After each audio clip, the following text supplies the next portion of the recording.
அசுரர்களில் அண்ணன் தம்பி இருவர் சண்டையிட்டுக் கொள்கிறார்கள்.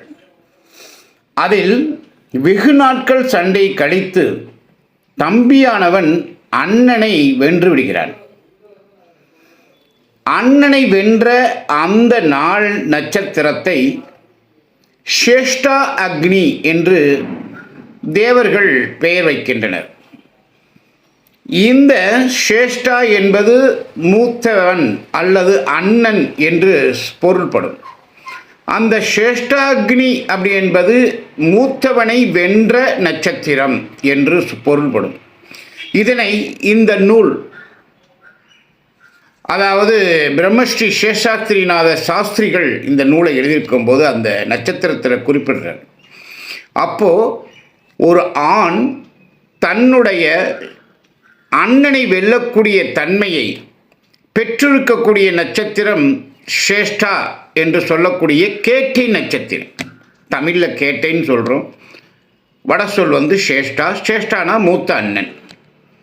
ஆனால் இன்றைய நிலை எப்படி இருக்குன்னா, ஒரு பெண் கேட்டை நட்சத்திரத்தில் பிறந்திருந்தால் அந்த பெண் வீட்டுக்கு வரும்பொழுது மணமகனுடைய தன்னுடைய கணவனின் அண்ணனின் ஆயுளை பறிப்பதாக சொல்லப்படுகிறது. இது மிக மிக மிக தவறு.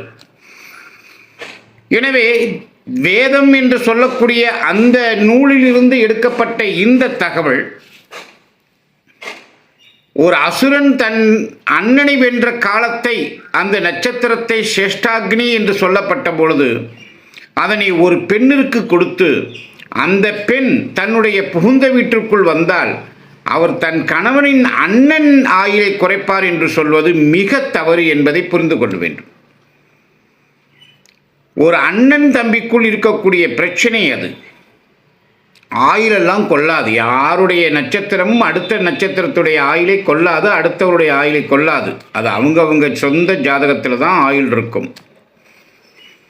எனவே இந்த கேட்டை நட்சத்திரத்தை பற்றி தவறான ஒரு கருத்து இப்போ உலவுகிறது என்பதை தான் இதில் சொல்ல வேண்டியதாக இருக்குது. இதில் ஒரு சில பேர் சொல்லுவாங்க, இந்த கேட்டை நட்சத்திரம் கேட்டவங்கெல்லாம் செத்து போயிடுவாங்கன்னு. இதெல்லாம் மிக மிக தவறான ஒரு சொல்லாடல். இது ஒரு வழக்காக வந்துவிட்டது, ஒரு வழக்கு மொழியாக வந்துவிட்டது. இதனை முதல்ல தவிர்த்தாகணும். நிறைய பெண்களுடைய கேட்டை நட்சத்திரம் என்பவர்கள்லாம் மிகவும் பாதிக்கப்படுகிறார்கள். அது மட்டுமல்ல, ஆண்களிலும் இப்போ பார்க்க ஆரம்பிச்சிட்டாங்க. அதுதான் பெரிய கொடுமை. தயவு செய்து கேட்டை நட்சத்திரம் என்பது சொல்லப்பட்ட விதத்தை புரிந்து கொண்டு அதனை ஏற்றுக்கொள்ள வேண்டும்.